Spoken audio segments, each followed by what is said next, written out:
പേര് നിങ്ങൾക്കെല്ലാവർക്കും വീണ്ടും എൻ്റെ സ്നേഹ വന്ദനങ്ങൾ. ഇന്ന് പലപ്പോഴും ഞാൻ സംസാരിച്ചിട്ടുള്ളത് എങ്കിലും വളരെ പ്രധാനപ്പെട്ട ഒരു വിഷയം ഈ സമയത്ത് നിങ്ങളുടെ മുമ്പാകെ പൊതുപ്രയോജനത്തിനും നമ്മുടെ ആലോചനയ്ക്കുമായി കൊണ്ടുവരുവാൻ ദൈവത്തിൽ ഞാൻ ആഗ്രഹിക്കുകയാണ്. ഇവിടെ വെളിയിൽ രൂക്ഷമായ മഴ പെയ്തുകൊണ്ടിരിക്കുന്നു. കഴിഞ്ഞ 2-3 ദിവസങ്ങളിലായി ഇടതൂർന്ന മഴ പെയ്തുകൊണ്ടിരിക്കുന്നതുകൊണ്ട് ശബ്ദത്തിന്റെ അല്പം വ്യതിയാനം ഉണ്ടായിരിക്കും. എങ്കിലും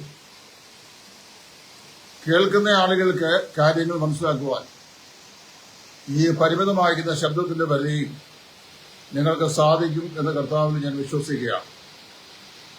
പലവരും നമ്മുടെ സോഷ്യൽ മീഡിയയിൽ പല ആളുകളും ചർച്ച ചെയ്തിട്ടുള്ള ഒരു വിഷയമാണ് പുതിയ നിയമസഭയും ആഭരണ വർജനവും എന്ന് പറയുന്ന വിഷയം.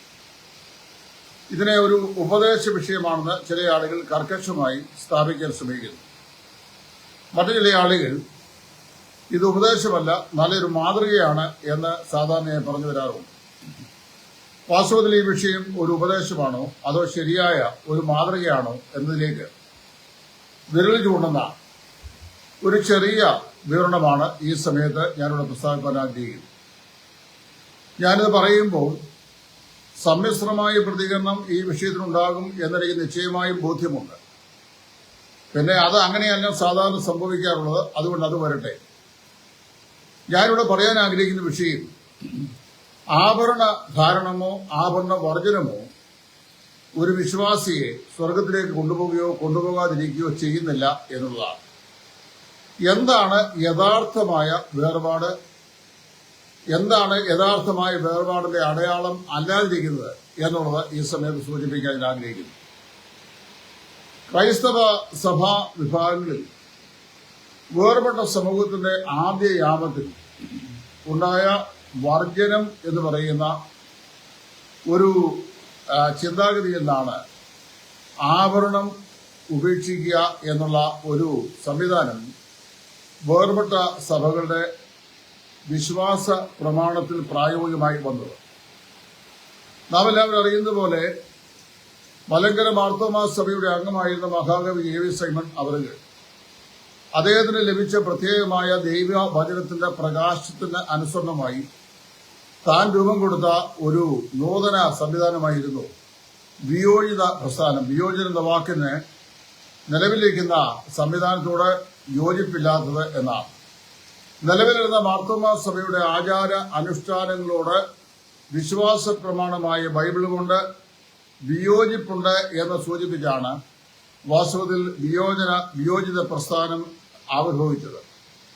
വാസ്തവത്തിലായി ഈ വിയോജിത പ്രസ്ഥാനം ഉണ്ടാകുന്ന സമയത്ത് ആ പുതിയ പ്രസ്ഥാനത്തിന് പുതുതായി ഒരു പേരും വേണ്ട എന്നായിരുന്നു സൈമൺ സാറിന്റെ ആഗ്രഹം. എങ്കിലും തന്നോടുകൂടെ ആ നാളുകളിൽ അതിന്റെ അംഗങ്ങളായി മുമ്പോട്ട് വന്ന ആളുകൾ വിയോജിതൻ എന്ന് തന്നെ പേര് കൊടുക്കണം എന്ന് പറഞ്ഞാണ് മുമ്പോട്ട് വന്നത്. അവർക്കുണ്ടായിരുന്ന ആത്മീയമായ തീക്ഷ്ണതയും താല്പര്യവും ഒക്കെ സ്വയം താല്പര്യപ്പെട്ടുകൊണ്ട് ചില കാര്യങ്ങളോട് അവര് വേർപാട് പാലിക്കണം വിശ്വാസികൾ എന്ന് തീരുമാനിച്ചു. അതിലൊന്നായിരുന്നു ആഭരണ വർജനം. ആഭരണ വിശ്വാസികൾക്ക് ആഭരണം വേണ്ട, അത് ലോകത്തിന്റെ ദാടി മോടിയുടെ ഒരു അടയാളമാണ്, അതുകൊണ്ട് വേണ്ട എന്ന് തീരുമാനിച്ചു. അതിന് അവർക്ക് പ്രയോജനഹേതുവായി തീർന്ന വേദഭാഗം എന്ന് പറയുന്ന തിമോത്തിയോസ് ലേഖനത്തില് അപ്പോസ്തലനായ പൗലോസ് പറഞ്ഞിട്ടുള്ള ഒരു വാക്യഭാഗമാണ്. ആ വാക്യാംശത്തിൽ നാം വായിക്കുമ്പോൾ ഇപ്രകാരം വായിക്കുന്നുണ്ട്. പൗലോസ് തിമോത്തിയോസിന് എഴുതുമ്പോൾ പറയുകയാണ്, അവണ്ണം സ്ത്രീകളും യോഗ്യമായ വസ്ത്രം ധരിച്ച് ലജ്ജാശീലത്തോടും സുബോധത്തോടും കൂടെ തങ്ങളെ അലങ്കരിക്കണം. പിന്നെ തലമുടി, പൊന്ന്, മുത്ത്, വിലയേറിയ വസ്ത്രം എന്നിവ കൊണ്ടല്ല, ദൈവഭക്തിയെ സ്വീകരിക്കുന്ന സ്ത്രീകൾക്ക് ഉചിതമാകുമെണ്ണം സൽപ്രവൃത്തികളെ കൊണ്ട് അത്രയെ അലങ്കരിക്കണം. ഈ വാക്യാംശം വരുമ്പോൾ സ്ത്രീകൾ എങ്ങനെയായിരിക്കണം തങ്ങളുടെ അലങ്കാരം സൂക്ഷിക്കേണ്ടത് എന്നും പുരുഷന്മാരെ എപ്രകാരമാണ് പ്രാർത്ഥിക്കേണ്ടത് എന്നും ഒക്കെയുള്ള പൊതുവായ ചില ഉപദേശ സത്യങ്ങൾ അപ്പോസ്തലൻ പറയുകയാണ്. അങ്ങനെ പറഞ്ഞു വരുമ്പോൾ വിയോജിത പ്രസ്ഥാനമാണ് വാസ്തവത്തിൽ ഈ ആഭരണ വർജനവുമായി രംഗത്ത് വന്നത്. ഏതാണ് അതിന് സമാനമായോ അല്ലെങ്കിൽ സമകാലികമായോ അതിനു മുമ്പോ രംഗത്ത് വന്ന ആളാണ് വിദ്വാൻ കുട്ടിയച്ഛൻ എന്ന പേരിൽ അറിയപ്പെടുന്ന യുസ്തൂസ് ജോസഫ് എന്ന് പറയുന്നയാൾ. പാലക്കാട്ടെ പ്രസിദ്ധമായിരുന്ന ഒരു ബ്രാഹ്മണ കുടുംബത്തിൽ നിന്ന് ക്രൈസ്തവ വിശ്വാസം സ്വീകരിച്ച് വിശ്വാസത്തിന്റെ ഏറ്റവും ഉന്നതമായ തലത്തിലേക്ക് വന്ന മഹത്തായ ഒരു ദൈവദാസനായിരുന്നു വിദ്വാൻ കുട്ടി, അതായത് യുസ്തൂസ് ജോസഫ് എന്ന് പറയുന്ന ദൈവദാസൻ. അദ്ദേഹം രംഗത്ത് വന്നു. അദ്ദേഹവും താനെ മുമ്പോട്ട് വന്ന തന്റെ പ്രസ്ഥാനത്തിൽ ആഭരണ വർജനം എന്ന് പറയുന്ന ഒരു പ്രത്യേക താല്പര്യം അദ്ദേഹത്തിനുണ്ടായി.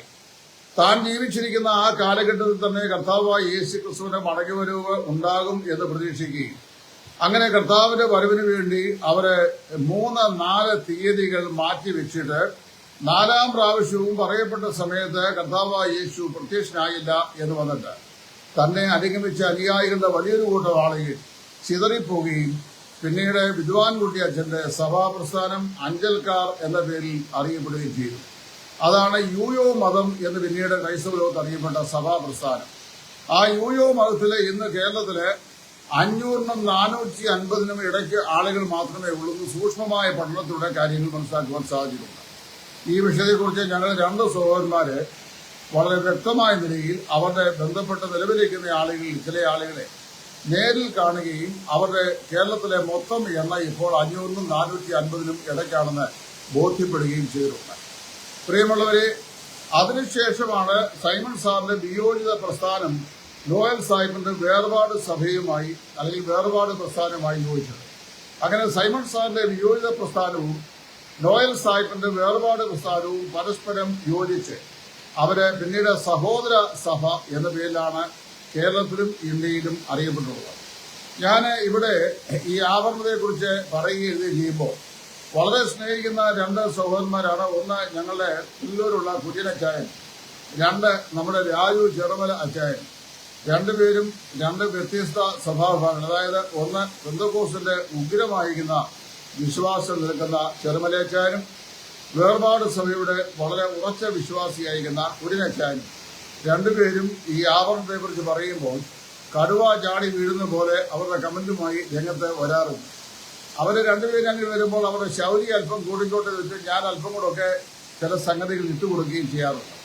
അത് വാസ്തവത്തിലെ ഏത് വിഷയവും നമ്മൾ ഒരു പഠനത്തിന് വിധേയപ്പെടുത്തുമ്പോൾ ശൗര്യം കൂടിയ ആളുകൾ മുമ്പിൽ വന്ന് സാധാരണയായി അതിന് മറുപടി പറയുന്നത് സർവ്വസാധാരണമാണ്. അപ്പൊ ഇവിടെ ഞാൻ സൂചിപ്പിക്കാൻ ആഗ്രഹിക്കുന്ന ഒരു കാര്യം പ്രത്യേകം ശ്രദ്ധിക്കണം. തിമോത്തിയോസ് ലേഖനത്തിൽ അപ്പോസ്തലനായ പൗലോസ് പറയുന്ന വാക്യമാണ് ആഭരണ വർജനം സ്വീകരിക്കുന്ന ആളുകൾ ഉപദേശമായി ചൂണ്ടിക്കാണിക്കപ്പെടുന്ന വാക്യം. അതുകൊണ്ട് സ്ത്രീകളും യോഗ്യമായ വസ്ത്രം ധരിച്ച് ലജ്ജാശീലത്തോടും സ്വഭാവത്തോടും കൂടെ തങ്ങളെ അലങ്കരിക്കണം. പിന്നിയ തലമുടി, പൊന്ന്, മുത്ത്, വിലയേറിയ വസ്ത്രം എന്നിവ കൊണ്ടല്ല, ദൈവഭക്തിയെ സ്വീകരിക്കുന്ന സ്ത്രീകൾക്ക് ഉചിതമാകുമെന്നും സൽപ്രവൃത്തികളെ കൊണ്ടത്രേ അലങ്കരിക്കേണ്ടത്. അതിലിപ്പോ ആധുനിക തലമുറ വന്നപ്പോൾ പെന്തക്കോസ്തുകാരും ബ്രദറുകാരും പിന്നിയ തലമുടി എന്നുള്ള വിഷയം അങ്ങ് മാറ്റി. അത് പിന്നുകയോ തിരുപ്പൻ വെച്ച് കെട്ടുകയോ പിന്നെ ഫാഷൻ പരേഡ് എന്ന നിലയിൽ ബ്യൂട്ടീഷ്യനെ വരുത്തി അവർക്ക് സൗകര്യമുള്ള നിലയിൽ ഏറ്റവും അട്രാക്റ്റീവായിട്ട് മുടി കെട്ടുകയോ ഒക്കെ ചെയ്യാം. അതുപോലെ വിലയേറിയ വസ്ത്രം എന്നിവയും അങ്ങ് മാറ്റി. പിന്നെ പൊന്ന്, മുത്ത് എന്നിങ്ങനെ 2 വാക്കുകൾ മുറുകെ പിടിക്കുന്ന ഒരു സാഹചര്യം നമുക്ക് കാണാനായിട്ട് സാധിക്കുന്നു. അത് അവിടെ നിൽക്കേണ്ട ഞാൻ തന്നെ വിമർശന വശത്തേക്ക് പോകാൻ ആഗ്രഹിക്കുന്നില്ല.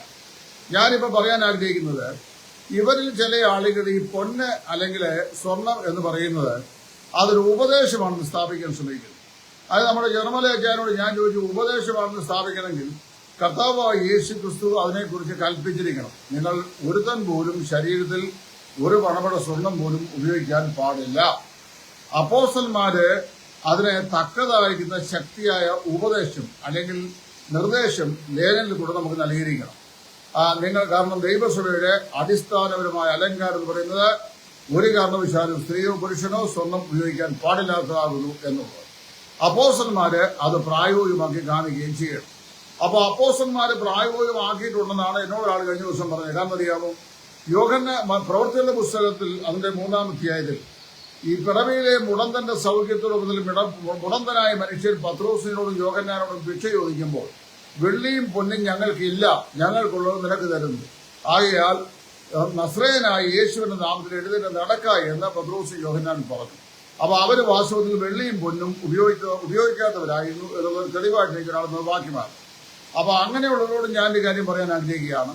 വെള്ളിയും പൊന്നിയും ആയിരുന്നു ആ കാലത്തെ നാണയങ്ങൾ, അത് പൊൻവെള്ളി നാണയങ്ങൾ. അതായിരുന്നു അന്നത്തെ ചാക്രികമായി ഉപയോഗിച്ചിരുന്ന മൂല്യവസ്തു. പത്രോസ് യോഹന്നാൻ പറഞ്ഞ് ഞങ്ങൾക്ക് വെള്ളിയും പൊന്നെന്ന് പറഞ്ഞു കഴിഞ്ഞാൽ ഞങ്ങളുടെ ഈ നാണയം ഒന്നും ഇല്ലെന്നാണ്.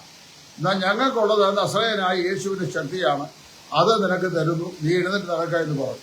അപ്പൊ അതുകൊണ്ട് പത്രോസും യോഹന്നാനും ആഭരണം വർജിക്കുന്നവരായിരുന്നു എന്നൊരു വ്യാഖ്യാനമുണ്ട്. അത് അടിസ്ഥാനപരമായി ആ പാസേജിന്റെ വ്യാഖ്യാനത്തിന് തെറ്റ്.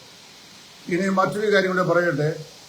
പുതിയ നിയമത്തിലെ ഈ ആഭരണ വർജനം എന്ന് പറയുമ്പോൾ, ആഭരണം എന്ന് പറയുന്ന ഒറ്റ വാക്കിൽ, സ്വർണ്ണം വെള്ളി ഈ പറയുന്ന ഒറ്റ കാര്യത്തിൽ മാത്രം ഒതുക്കി ചിന്തിക്കുന്നതിനോടാണ് എനിക്ക് വിയോജിപ്പുള്ളത്. നേരെ മറിച്ച് വില കൂടിയ വസ്ത്രം, മുത്ത്, സ്വർണം കൊണ്ടുള്ള പല്ല്, റെയ്ബാന്റെ ഗ്ലാസ്, റാഡോയുടെ വാച്ച്, പിന്നെ അതിശക്തമായി 1 ലക്ഷം രൂപയുടെ പൂക്കൾ സ്റ്റേജിൽ അണിനിരത്തിയുള്ള മക്കളുടെ വിവാഹം, പിന്നെ അതുപോലെ മുന്തിയ ഹോട്ടലുകൾ, കൊച്ചിയിലും തിരുവനന്തപുരത്തും ഒക്കെയുള്ള ഏറ്റവും വലിയ 5 സ്റ്റാർ ഹോട്ടലുകളിലെ വിവാഹ ശുശ്രൂഷകൾ, ഇതെല്ലാം നമുക്ക് സ്വീകാര്യമായിരിക്കുകയും അതൊന്നും ആഡംബരത്തിന്റെയും പ്രൗഢിയുടെയും ഭാഗത്ത് വരാതിരിക്കുകയും സ്വർണം മാത്രം ഒരു പ്രധാനപ്പെട്ട വിഷയമായി ഉപദേശത്തിൽ നിബന്ധിപ്പിക്കുകയും ചെയ്യുന്നതിനോട് യോജിക്കാനായിട്ട് പേഴ്സണലി എനിക്ക് സാധിക്കുകയില്ല. ഇവിടെ ഞാൻ സ്നേഹിക്കുന്ന മറ്റൊരു സഹോദരനാണ് ബിജോയി. അദ്ദേഹം ചോദിക്കുന്നു, പച്ച കുത്താം എന്ന് വേദപുസ്തകത്തിൽ പറഞ്ഞിട്ടുണ്ട്. പഴയമത്തിൽ വളരെ വ്യക്തമായി പറഞ്ഞിട്ടുണ്ട്, നിങ്ങളുടെ ദേഹം വിരൂപമാക്കരുത്, പച്ച കുത്തരുത് എന്ന് പറഞ്ഞിട്ടുണ്ട്. അപ്പൊ പച്ച കുത്തുക, വിരൂപമാക്കുക, ഇതൊക്കെ തെറ്റായ കാര്യങ്ങളാണ്. ദൈവം ഭൂമിയിൽ മനുഷ്യന് നൽകിയിട്ടുള്ള എല്ലാ സാധനങ്ങളും അതിന്റെ ന്യായമായ ഉപയോഗത്തിൽ അത് ഒരിക്കലും പാപമല്ല. ഉദാഹരണം പറഞ്ഞാൽ തെങ്ങ് ദൈവം തമ്പുരാൻ മനുഷ്യർ കൊടുത്തിട്ടുണ്ട്, കേരളത്തിൽ കൊടുത്തിട്ടുണ്ട്. കേരളത്തിലും മലേഷ്യയിലും ശ്രീലങ്കയിലും ഒക്കെ ധാരാളം തെങ്ങുണ്ട്, ഇപ്പോൾ ഓസ്ട്രേലിയയിലും ഉണ്ട്. തെങ്ങ് കൊടുത്തിരിക്കുന്ന കള്ള് കുടിക്കാനല്ല, അതാദ്യം മനസ്സിലാക്കുക. തെങ്ങിന്റെ തേങ്ങ നമുക്ക് ആഹാരം, പച്ചക്കറികൾ കൂട്ടാൻ വെക്കാനായിട്ട് ഉപയോഗിക്കാം. അത് കൊപ്രയാക്കി എണ്ണയാട്ടിയെടുക്കാം. അതുപോലെ തെങ്ങിന്റെ പൂമ്പുല എന്ന് പറയുന്നത് നമ്മുടെ വീട്ടിൽ പശു പ്രസവിച്ചാൽ പണ്ട് പാല് കിട്ടാൻ വേണ്ടി അതും ചക്കരയും കൂടെ അരിച്ച് പശുവിന് കൊടുക്കാറുണ്ടായിരുന്നു. ചില പ്രസവിച്ച സ്ത്രീകൾക്കും കൂമ്പിൻ കൊല കൊണ്ട് ചില ലേഹ്യവും മറ്റും ഉണ്ടാക്കി കൊടുക്കുന്നതായി ഞാൻ പണ്ട് കേട്ടിട്ടുണ്ട്. അതുപോലെ തെങ്ങിന്റെ മടല്, ഓല, ഇവ നമുക്ക് ഇന്ന് ഗ്യാസിന്റെ കണക്ഷൻ കിട്ടുന്നതിന് മുമ്പ് ഉപയോഗിച്ച് പോലെ തീയരിക്കാൻ കൊള്ളാം. അതുപോലെ തെങ്ങിന്റെ ഓല നമ്മുടെ ഇന്നത്തെ പോലെ ടെറസ് ബിൽഡിങ്ങുകൾ ഇല്ലാത്ത കാലഘട്ടങ്ങളിൽ പുരമേയാനായിട്ട് മെയ്ത് ഉപയോഗിക്കാം. തെങ്ങിന്റെ തടി ഈ കട്ടിലുണ്ടാക്കുവാനും കടല ഉണ്ടാക്കുവാനും ആ കാലത്ത് ഉപയോഗിക്കുമായിരുന്നു. തെങ്ങിന്റെ കുറ്റിയിലെ വേര് വരെ അടുപ്പിൽ തീ കത്തിക്കാൻ വേണ്ടി ഉപയോഗിക്കുമായിരുന്നു. എന്നാൽ തെങ്ങിന്റെ കൊല അത് ചെത്തി കള്ളുണ്ടാക്കി അതുകൊണ്ട് കുടിക്കുന്നത് തെങ്ങിനെ സംബന്ധിച്ചുള്ള പ്രഥമമായിരിക്കുന്ന ദൈവിക ഉദ്ദേശമുള്ള വ്യതിയാനമാണ്. അപ്പോൾ അവിടെ തെങ്ങ് ദൈവം നൽകിയിട്ടുള്ളത് കൊണ്ട് തെങ്ങിന്റെ കള്ള് കുടിക്കണം എന്ന് വാസ്തവത്തിൽ യാതൊരു നിലയിലും ഒരു വ്യവസ്ഥയില്ല. അത് മനുഷ്യന്റെ വക്രതയിൽ മനുഷ്യൻ കണ്ടുപിടിച്ച വിഷയമാണ്. ഇനി മറ്റൊരു കാര്യം ഞാൻ പറയാൻ ആഗ്രഹിക്കുകയാണ്. ഈ സ്വർണം വേണ്ട എന്ന് പറയുന്ന ആളുകൾ, എനിക്ക് വസ്തുക്കൾ വേണ്ട, വില കൂടിയ വാഹനങ്ങൾ വേണ്ട, വില കൂടിയ വസ്ത്രങ്ങൾ വേണ്ട, പിന്നെ വില കൂടിയ സ്വർണ്ണ പല്ല് വേണ്ട, റെയ്ബാന്റെ ഗ്ലാസ് വേണ്ട, റാഡോയുടെ വാച്ച് വേണ്ട, ബാങ്ക് ചിട്ടികൾ, കമ്പനികൾ, ഷോഡതികൾ, ഇവയിലെ വൻ നിക്ഷേപങ്ങൾ വേണ്ട, ഓഹരി വിപണി വേണ്ട, LIC പെൻഷൻ പ്ലാൻ വേണ്ട എന്ന് പറയുന്നതായി എവിടെയും കേട്ടിട്ടില്ല. അത് ഈ വേർപെട്ട സമൂഹത്തിലെ ആളുകൾ. അതുപോലെ തന്നെ കേരളത്തിലെ ഏറ്റവും വിലപിടിപ്പുള്ള വീടുകൾ വെച്ചിരിക്കുന്നത് പെന്തക്കോസ്തുകാരും പടലുകാരുമാണ്. കേരളത്തിലെ ഏറ്റവും കൂടുതൽ ബാങ്കിൽ നിക്ഷേപമുള്ളത് പെന്തക്കോസ്തുകാർക്കും പടലുകാരുമാണ്. അപ്പൊ ഇതെല്ലാം വാസ്തവത്തില് പ്രത്യേകമായ ഒരു വിഷയമായിരിക്കുന്നു. കർത്താവായ യേശു പറഞ്ഞു, നിങ്ങള് ഒട്ടകത്തെ വിഴുങ്ങുകയും അതുപോലെ കൊതുകിനെ അരിക്കുകയും, ആരെ പരീക്ഷന്മാരെ കുറിച്ച് പറയുകയാണ്, നിങ്ങൾ ഒട്ടകത്തെ വിഴുങ്ങുകയും കൊതുകിനെ അരിക്കുകയും ചെയ്തവരാകും. അപ്പൊ വലിയ വലിയ തെറ്റുകളെ അങ്ങ് വിഴുങ്ങുകയും അതിനെയൊക്കെ പല കാര്യങ്ങളാക്കി മാറ്റുകയും അതേസമയത്ത് ഈ ചെറിയ ചെറിയ തെറ്റുകളെ വിശാലമായ തെറ്റായിട്ട് പറയുകയും ചെയ്യും. ഞാൻ ഇതിന്റെ 2 വശവും, കുഞ്ഞേച്ചാൻ ചോദിക്കുന്ന വശവും പറയാൻ പോവുകയാണ്. ഇപ്പം ആഭരണ വർജനം പ്രൊമോട്ട് ചെയ്യുന്ന ആളുകൾ പറയുന്ന 3 ന്യായങ്ങളുണ്ട്. ഒന്നാമത്തെ ന്യായം, ദൈവം ആദാമിനെ ഹവ്വായും സൃഷ്ടിച്ചപ്പോൾ ആഭരണത്തോടെയല്ല സൃഷ്ടിച്ചത്. ദൈവം ആദാമിനെ ഹവ്വായുമല്ല ലോകത്തിൽ ജനിച്ച ഒരു കുഞ്ഞിനെയും ആഭരണം കൊണ്ടല്ല സൃഷ്ടിച്ചത്. അവരെ മാംസ ശരീരത്തിന്റെ അവയവങ്ങൾ കൊണ്ടാണ് സൃഷ്ടിച്ചത്. 2, ആദാമിനും ഹവ്വായ്ക്കും വാസ്തവത്തില് ഒരു നിലയിലും അവർക്ക് ആഭരണങ്ങളോ കാര്യങ്ങളോ ഒന്നും ഉണ്ടായിരുന്നില്ല. കാരണം അന്നത്തെ കാലത്ത് ആദാമും ഹവ്വായും അവന്റെ ആദ്യത്തെ 4 തലമുറയുള്ള കാലത്ത് സ്വർണം ഖനനം ചെയ്യുകയോ അതുകൊണ്ട് ആഭരണം ഉണ്ടാക്കുകയും ചെയ്യുന്ന സംവിധാനമൊന്നും ഉള്ളതായിട്ട് നമുക്ക് വായിക്കാനാണ് സാധിക്കുന്നില്ല. ഇനി മൂന്നാമത്തെ വേറൊരു കാര്യം, ദൈവം സൃഷ്ടിച്ച ഈ ശരീരത്തില് കാതിലെ കുണുക്കോ അതുപോലെ തന്നെ കഴുത്തിലെ ഉടയാടകളോ ഇതൊന്നും ഉണ്ടാക്കാൻ പാടില്ല എന്ന് പറയുന്നു. കർത്താവായ യേശു ക്രിസ്തുവിന്റെ മണവാട്ടിയാണ് ഉത്തമഗീതത്തിലെ ആ ചൂലയും കാരുതി എന്ന് നാഴികയ്ക്ക് 7 വട്ടം വ്യാഖ്യാനിക്കുന്ന വേർപാട് വിശ്വാസികൾ. ഞങ്ങൾ നിനക്ക് വെള്ളി മണികളോടുകൂടി സുവർണ സരപ്പളി ഉണ്ടാക്കി തരാം എന്നാണ് ഉത്തമഗീതത്തിലെ വണ്ടിയോട് പറയുന്നത്. ഇതിന് നമ്മുടെ കുര്യനച്ചായനും രാജുവച്ചാനും എന്ത് മറുപടി പറയുമെന്ന് എനിക്കറിയാൻ വയ്യ. ഞങ്ങൾ നിനക്ക് വെള്ളി മണികളോടുകൂടിയ സുവർണ സരപ്പളി ഉണ്ടാക്കി തരാം. അത് സ്ത്രീകളുടെ സൗന്ദര്യവർദ്ധനവിനു വേണ്ടി അവരുടെ കണ്ടത്തിന് ചുറ്റുമായിട്ട് അണിയിക്കപ്പെടുന്ന മനോഹരമാകുന്ന ഒരു ആഭരണമാണ്. അപ്പോൾ ഇത് വാസ്തവത്തില് ഇതൊക്കെ അവിടെ എനിക്കിതൊന്നും വേണ്ട എന്ന് പറഞ്ഞുകൊണ്ട് അവിടെ പോകുന്നുള്ളത് വേറെ വിഷയം. ഞാൻ പറഞ്ഞു വന്നത്, പഴയ നിയമം മുഴുവൻ ഞാൻ പരിശോധിച്ചിട്ട് പഴയ നിയമത്തിലെ ഭക്തന്മാരുടെ സമ്പത്തിന്റെ വിഭാഗം സ്വർണവും, അബ്രഹാം സ്വർണം വെള്ളി ഇവയിൽ ബഹുസമ്പന്നായിരുന്നു എന്ന് പറഞ്ഞിട്ടുണ്ട്. അത് സമ്പത്ത് കൂട്ടിവെക്കുന്ന വിഷയത്തിൽ ഉപയോഗിച്ചിട്ടുണ്ട്. അതുപോലെ പഴയ നിയമകാലത്തെ ഒരുപാട് ആളുകളുടെയൊക്കെ ജീവിതത്തിൽ ഇസ്രായേൽ മക്കളുടെ സകല ആളുകളുടെയും വിവാഹ നിശ്ചയം ചെയ്യപ്പെടുമ്പോൾ എങ്ങനെയാണ് വിവാഹ നിശ്ചയം ചെയ്യപ്പെടുന്നത് എന്നതിനെ സംബന്ധിച്ച് ഞാൻ പഠനം ചെയ്തിട്ടുണ്ട്. എന്നോട് രാജാൻ ഈ പറയപ്പെട്ട ഒരു കാര്യം പറയേണ്ട, അച്ഛന്റെ എന്റെയും കയ്യിലിരിക്കുന്ന എരിട്ടിക്കയുടെ വണ്ടിയാണ്. നമുക്ക് രണ്ടുപേർക്കും വാസ്തവത്തിലെ വില കൂടിയത് വേണ്ടെങ്കിൽ 800 വണ്ടിയുടെ ആവശ്യമുണ്ടായിരുന്നു. എനിക്ക് 6 അടി 2 ഇഞ്ച് നീളമുണ്ട്. എന്റെ 800-നകത്ത് എനിക്ക് ഇരിക്കാൻ പോലും വയ്യ. അപ്പൊ വാസ്തവമുണ്ട്, നമ്മുടെ കുര്യനച്ചാൻ ഇപ്പൊ വാങ്ങിച്ചേക്കുന്ന കിയയുടെയും മറ്റു വലിയ വണ്ടിയാണ്. പൈസയുള്ള ഇതാണ്.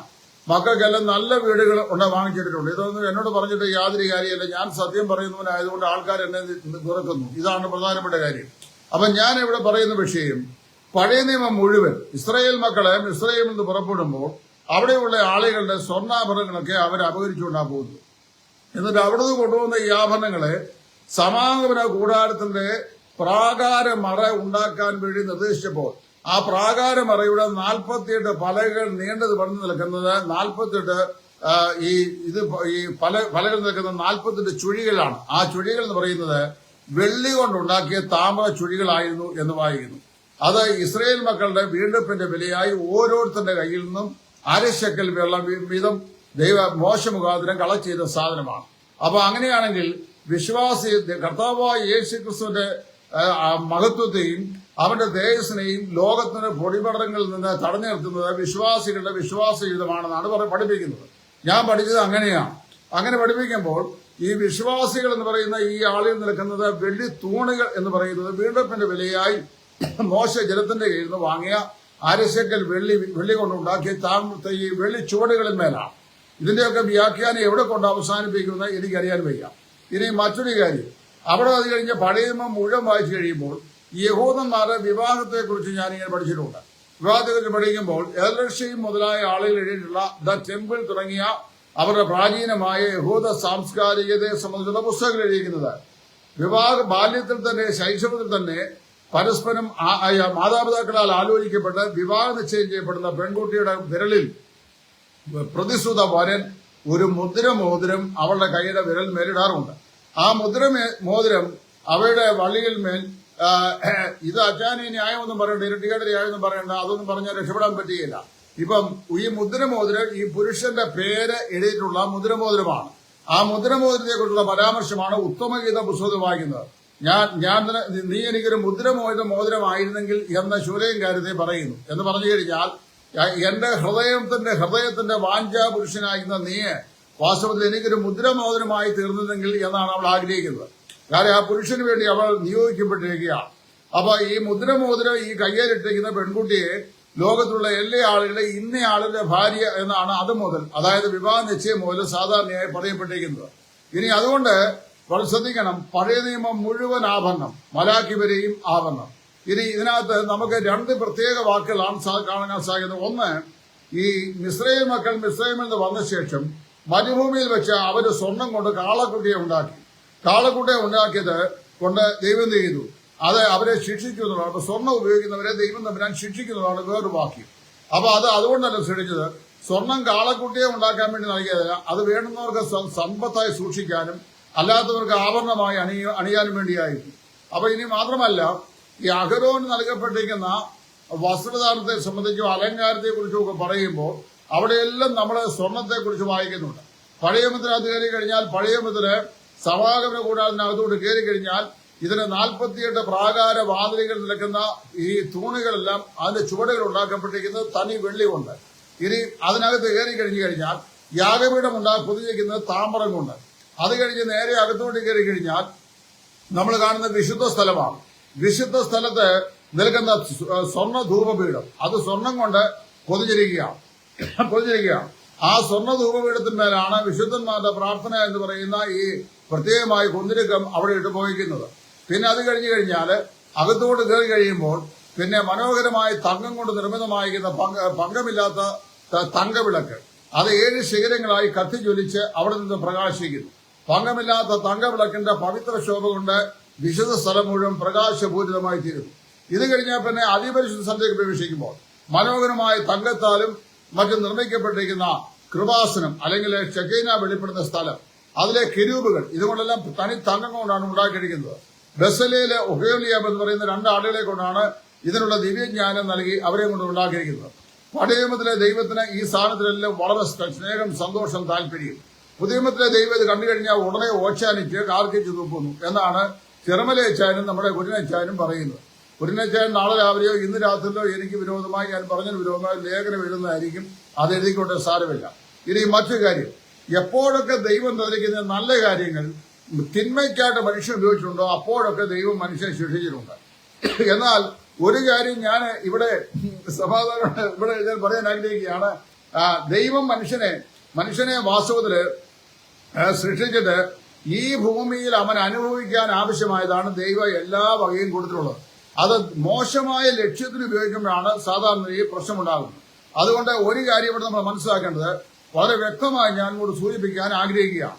അതിൽ ഒന്നാമത്തെ വിഷയം പുതിയ നിയമത്തിലേക്ക് നമുക്ക് വരാം. പഴയ നിയമത്തിലുള്ള ട്രാൻസിഷനാണ് പുതിയ നിയമത്തിലേക്ക് വരുന്നത്. പുതിയ നിയമ കാലഘട്ടത്തിലേക്ക് വരുമ്പോൾ സ്വർണം അണിയുന്നതിനെ കുറിച്ചോ വിവാഹം നടത്തുന്ന രീതിയെക്കുറിച്ചോ ശവസംസ്കാരത്തിന്റെ മോഡസ് ഓപ്പറണ്ടി എങ്ങനെ ആയിരിക്കണമെന്നതിനെ കുറിച്ചോ ഇങ്ങനെയുള്ള യാതൊരു കാര്യങ്ങളും പുതിയ നിയമത്തിൽ നമുക്ക് കാണാൻ സാധിക്കുന്നില്ല. പിന്നെ പുതിയ നിയമത്തിൽ ആകെപ്പാടെ പൗലോസ് അപ്പോസ്തലൻ പറഞ്ഞിരിക്കുന്ന വാക്യമാണ് ഇപ്പോൾ നമുക്ക് ഇവിടെ കാണാനായിട്ട് സാധിക്കുന്നത്.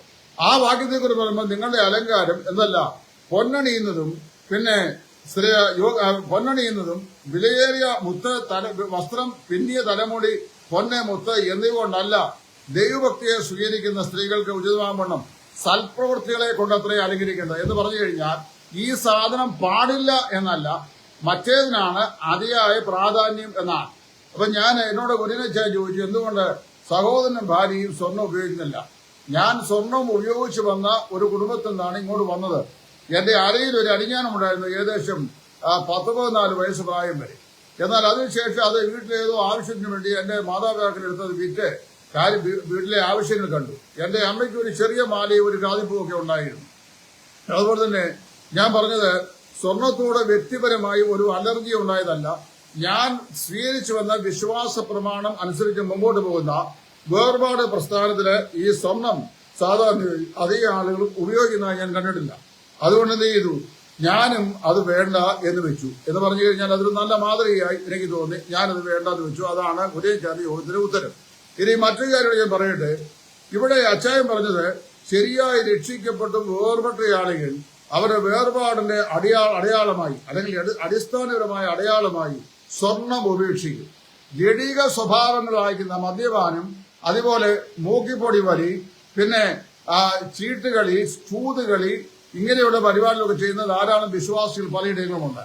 ഇതെല്ലാം ഉപേക്ഷിക്കാതെ പിന്നെ ജീവിതത്തിലെ അന്യോന്യമുള്ള പകയും വിദ്വേഷവും മറ്റ് വൈശാരികമായ സ്വഭാവങ്ങളും സഹോദരന്മാരുടെ വിദ്വേഷവും കണ്ടാൽ പരസ്പരം കൈകൊടുക്കാത്ത മാനസികാവസ്ഥയും സഭയ്ക്കകത്തെ രാഷ്ട്രീയങ്ങളും മൂപ്പന്മാരുടെ കളിയും സുവിശേഷകന്മാരുടെ ഒതുക്കലും ഇങ്ങനെയുള്ള എല്ലാ പ്രവണതകളും നിലനിൽക്കുമ്പോൾ സ്വർണം മാത്രം ഉപേക്ഷിച്ചാൽ യഥാർത്ഥ ആത്മീയതയാകുമെന്നുള്ള പഠിപ്പിക്കലിനോട് എനിക്ക് യാതൊരു വിധത്തിലുള്ള യോജിപ്പും വ്യക്തിപരമായിട്ടില്ല. അപ്പൊ അതിന്റെ പേരിൽ എന്നെ ആരും ക്രൂശിക്കാനൊന്നുമില്ല. ഞാൻ സത്യം പറയുന്നത് മാത്രമേ ഉള്ളൂ. ഇനിയും പുതിയ നിയമത്തിലേക്ക് വരുമ്പോൾ നമുക്ക് നോക്കാം. പുതിയ നിയമത്തിൽ വരുമ്പോൾ വെളിപ്പാട് പുസ്തകം വരുമ്പോൾ 1-ാം അധ്യായത്തിൽ പത്മോസിന്റെ കരിമ്പാറക്കെട്ടുകളിൽ ബന്ധിതനായി കഴിയുന്ന യോഹന്നാൻ അപ്പോസ്തലൻ കണ്ട ദിവ്യമായ ദർശനം. ആ ദർശനത്തിലെ തലയും തലമുടിയും ഹിമത്തോളം വെളുത്ത് കണ്ണ് അഗ്നവാലിക്ക് ഒത്തതായി, പിന്നെ കാലുകൾ വെള്ളോട്ടിൽ ചുറ്റുപിടിപ്പിച്ച വെള്ളോട്ടിൽ സദൃശ്യമായ നിലയിൽ, പിന്നെ 7 തങ്ക നിലവിളക്കുകളുടെ നടുവിൽ 7 തങ്ക നിലവിളക്കുകളുടെ നടുവിൽ മാറത്ത് പൊൻകച്ച കെട്ടിയവനായി എഴുന്നള്ളുന്ന നമ്മുടെ കർത്താവായ യേശുക്രിസ്തു. ഈ യേശുക്രിസ്തുവിനെയാണ് യോഹന്നാൻ കണ്ടിട്ട് അവന്റെ മുമ്പാകെ വീണ് നമസ്കരിക്കുന്നത്. ഇനിയും വിദൂര ഭാവിയിൽ സ്വർഗത്തിൽ ചെല്ലുമ്പോൾ അവിടെ വെളിപ്പാട് പുസ്തകം 21, 22 അധ്യായങ്ങളിൽ വിവരിക്കുന്ന വിവരണം അനുസരിച്ച് തങ്ക തെരുവീതി, പിന്നെ മനോഹരമായിരുന്ന സ്വച്ഛ സ്ഫടിക ജലമുള്ള നദി, ഇങ്ങനെയുള്ള വലിയ സംവിധാനത്തിലേക്ക് നമ്മൾ പോകാൻ പോകുകയാണ്. അപ്പൊ ഇവിടെ പറയുന്നതറിയാമോ, അതെല്ലാം ആലങ്കാരികമായി ഉപയോഗിക്കുന്നതാണ്. സഹോദരന്മാരെ, ഇതൊന്നുമല്ല എന്റെ പ്രധാനപ്പെട്ട കാരണം. ഞാന് കഴിഞ്ഞ ഏപ്രിൽ മാസത്തിൽ മഹാരാഷ്ട്രയിലായിരുന്നു. പൂനെയുടെ അടുത്തുള്ള 4-5 സഭകളിൽ ഞാൻ സന്ദർശിച്ചു. 85% സ്ത്രീകളും അവിടെ ആഭരണം ധരിച്ചിട്ടുണ്ട്. ആന്ധ്രാപ്രദേശിലെ പല സ്ഥലസഭകളിൽ ഞാൻ പോയിട്ടുണ്ട്. വേർപാടുകാരുടെ ഏറ്റവും കൂടുതൽ സഭകളുള്ളത് ആന്ധ്രയിലാണ്. ആന്ധ്രയിലെ അനേക സഭകൾ ഞാൻ പോയിട്ടുണ്ട്. അവിടെ എല്ലാവരും മിക്കവാറുമുള്ള ആളുകൾ ആഭരണധാരികളാണ്. കർണാടകത്തിലെ സഭകളിൽ ഞാൻ പോയിട്ടുണ്ട്. അവിടെ മിക്കവാറും ആളുകൾ ആഭരണധാരികളാണ്. വളരെ ചുരുക്കം ചില ആളുകൾ മാത്രമേ ഇവിടെ ഈ ആഭരണം ധരിക്കാത്തവരായിട്ട് ഞാൻ കണ്ടിട്ടുള്ളൂ. ഇനി നമ്മുടെ കുര്യനച്ചായനെയും കൊണ്ട് എന്റെ ഇരട്ടിക വണ്ടിയിൽ അല്ലെങ്കിൽ അച്ചായന്റെ കിയ വണ്ടിയിൽ നിർബന്ധിതനായി ഞാൻ അച്ചായനെയും കൊണ്ട് തമിഴ്നാട്ടിലേക്ക് പോകാനായിട്ട് ഞാൻ ആഗ്രഹിക്കുകയാണ്. അവിടെ എവറാൾഡ് നഗർ എന്ന് പറയുന്ന ഒരു സ്ഥലമുണ്ട്. എവറാൾഡ് നഗറില് വളരെ പ്രസിദ്ധമായിരിക്കുന്ന ഒരു സഭയുണ്ട്. 12,000 വിശ്വാസികളുള്ള സഭയാണ്. ആ സഭയിൽ ചെന്ന് കഴിഞ്ഞാൽ തലയിൽ മുല്ലപ്പൂ അണിയാത്ത സ്ത്രീകൾ ആരും ആരാധനയോഗ്യം വരുന്നത് ഞാൻ കണ്ടില്ല. ആഭരണ വിഭൂഷകരായിട്ടാണ് അവരെല്ലാവരും വരുന്നത്. ചുരുക്കം പറഞ്ഞു വന്നു കഴിഞ്ഞാൽ അങ്ങനെയുള്ള ഒരു വാക്യങ്ങളിലും ഒരു വേദവാക്യങ്ങളിലും ആഭരണം ധരിക്കരുത് എന്ന് പറയുന്ന പ്രമാണം ഈ കേരളത്തിലെ മധ്യ തിരുവിതാംകൂർ ഭാഗത്തുള്ള കുറെ സഭകളല്ലാതെ വേറെ എവിടെയും ഞാൻ കണ്ടിട്ടില്ല. ഇനി കുര്യനച്ചായനും മറ്റും പറയുന്ന ഉപദേശം അനുസരിച്ച് ശരിയാണെങ്കിൽ, ആഭരണം പുതിയ നിയമത്തിന്റെ അനിഷേധ്യമായൊരു ഉപദേശമാണെങ്കിൽ അങ്ങനെയാണെന്ന് സമ്മതിക്കേണ്ടായി വന്നു കഴിഞ്ഞാൽ ഒരു കാര്യം ഞാൻ ചോദിക്കുന്നു. അച്ചായൻ ആന്ധ്രാപ്രദേശ്, കർണാടക, ഒറീസ, ബംഗാൾ, ബീഹാർ, പിന്നെ തമിഴ്നാട് പ്രദേശമുള്ള വേർപെട്ട സഭകളിലെ വിശ്വാസികളെ രക്ഷിക്കപ്പെട്ട വിശ്വാസികളായി സ്വീകരിക്കുമോ അതോ സ്വീകരിക്കാതിരിക്കുമോ? ഇനി അടുത്തതായി മറ്റൊരു കാര്യം ഞാൻ പറയാം. വേറൊരു കാര്യം കൂടെ ഞാൻ പറയാം. ഒരിക്കൽ കോട്ടയം കൺവെൻഷന്, കോട്ടയം തിരുനക്കര മൈതാനിയിൽ 1993-ലോ 92-ലോ നടന്ന ഒരു കൺവെൻഷനിൽ ആ മഹായോധന് തമിഴ്നാട്ടിലുള്ള നമ്മുടെ പ്രസിദ്ധനായിരുന്ന ഒരു സുവിശേഷകനായിരുന്നു അവിടെ പ്രസംഗിക്കാൻ വന്നത്. അദ്ദേഹത്തിന്റെ ഭാര്യ ഇവിടെ ഉണ്ടായിരുന്നു. ഭാര്യയുടെ കഴുത്തിൽ നിന്ന് എന്റെ അണിവിരലിന്റെ വണ്ണത്തിൽ കൂടുതൽ വലിപ്പമുള്ള ലോക്കറ്റ് ഉള്ളൊരു മാല, ആ മാല അവര് പുക്കൾ വരെ എത്തമുള്ള ഈ മാലയിട്ടുകൊണ്ടാണ് ഈ സുവിശേഷകന്റെ ഭാര്യയും കൊണ്ട് കോട്ടയം തിരുനക്കരയിൽ പ്രസംഗിക്കാൻ വന്നത്. ഞാൻ പറയുന്ന കാര്യം കള്ളമല്ല, ഇത് ഞാൻ പ്രത്യേകം പറയുകയാണ്. ഇപ്പൊ ഞാൻ കുര്യനച്ചാന് ഇപ്പൊ എനിക്കൊരു ഒരു മോഹന വാഗ്ദാനം, നാളെ ഞാൻ സ്വർണ്ണ മോതിരം വാങ്ങി തന്നാൽ അത് വെല്ലിട്ട് നടക്കാമോ? 100% ഞാൻ അത് വെല്ലിട്ടുകൊണ്ട് അച്ചായന്റെ വീട്ടിൽ വരുന്നതായിരിക്കും. അച്ചായൻ വാക്ക് പാലിക്കുമെങ്കിൽ. പക്ഷെ ഇതും പറഞ്ഞു വെച്ചപ്പെടുന്ന മുങ്ങരുത്. ഇന്ന് രാത്രി മുങ്ങുകയും എന്നെ അൺഫണ്ട് ചെയ്ത് പോവുകയും ചെയ്തത്. 1 പവന്റെ ഒരു മോതിരം ചുമ്മാ ഉള്ളിത്തൊലി പോലിക്കുന്ന വാങ്ങി തന്നാലും ഒക്കെയല്ല. 1 പവന്റെ ഒരു മോതിരം വാങ്ങി എന്റെ കയ്യെ കൊണ്ട് അച്ചായന്റെ കഴിഞ്ഞാൽ ഞാൻ ആ മോതിരം ഇട്ടുകൊണ്ട് അച്ചായന്റെ വീട്ടിൽ അവിടെ വരുന്നതായിരിക്കും. അതിനെ കാതിലിടാനായിട്ട് ചെറിയ സ്വർണ്ണ വളയം വാങ്ങിത്തരാം. അത് വേണ്ട. കാര്യം കാത് കുത്തിത്തെറിക്കുന്നത് ഞങ്ങൾക്ക് ഇഷ്ടമില്ലാത്തതുകൊണ്ട് ഞങ്ങൾ ചെയ്യാറില്ല. പിന്നെ വേറെ ആരെങ്കിലും അത് കാതിപ്പൂ വഹിച്ചാൽ, ഞങ്ങളുടെ സ്ഥലസഭയിൽ ഇപ്പോൾ കാതിൽ കഴുത്തിൽ ആഭരണവും കാലിൽ ആഭരണവും ഒക്കെ ധരിക്കുന്ന ചില സഹോദരിമാർ ആരാനിക്ക് വരുന്നുണ്ട്. ഞങ്ങൾക്ക് ആർക്കും അത് പ്രയാസമായിട്ട് തോന്നിയിട്ടില്ല. പിന്നെ ഇവിടെ ഞാൻ കഴിഞ്ഞ പ്രാവശ്യം പറഞ്ഞപ്പോഴും ഞാൻ വ്യക്തമായി പറഞ്ഞു, ആഭരണം ധരിക്കാതിരിക്കുന്നത് പല കാരണങ്ങൾ കൊണ്ട് നല്ലതാണ്. ഒന്ന്, കുറുവ കള്ളന്മാരിൽ നിന്ന് രക്ഷപ്പെടാൻ ആഭരണം പിന്നെ വർജനം ഒരു നല്ല മാർഗമാണ്. 2, ആഭരണം ഇടാതിരിക്കാമെങ്കിൽ ഇത് എപ്പോഴും അഴിഞ്ഞ് ശരീരത്തിൽ പോകുമോ എന്നുള്ള വിഷയം ശ്രദ്ധിച്ചുകൊണ്ടിരിക്കേണ്ട ആവശ്യമില്ല. പിന്നെ ഇങ്ങനെയുള്ള പല കാര്യങ്ങളുള്ളതുകൊണ്ട് നമുക്ക് വാസ്തവത്തില് അത് ഉപയോഗിക്കുന്നതിനേക്കാൾ ഏറ്റവും നല്ലത് എന്ന് എനിക്ക് വിശ്വസിക്കുന്നു. പക്ഷെ ഇവിടുത്തെ പ്രശ്നം അതല്ല. ഇതിനെ ഒരു ഉപദേശ വിഷയം, വേർപാടിന്റെ ഉപദേശത്തിൽ ആഭരണ വർജനം എന്നൊരു ഉപദേശമില്ല. നിങ്ങൾ എന്നെ വെറുത്താലും ശരി, സ്വീകരിച്ചാലും ശരി, അല്ലെങ്കിൽ മുടക്കിയാലും എനിക്ക് യാതൊരു പ്രയാസം വരാൻ പോലും. മുടക്കി കഴിഞ്ഞാൽ വേറെ എവിടെയും പോകാമല്ലോ, സാരമുള്ള കാര്യമല്ല. ആഭരണ വർജനം ഉപദേശ വിഷയമേ അല്ല. പുതിയ നിയമത്തിൽ അത്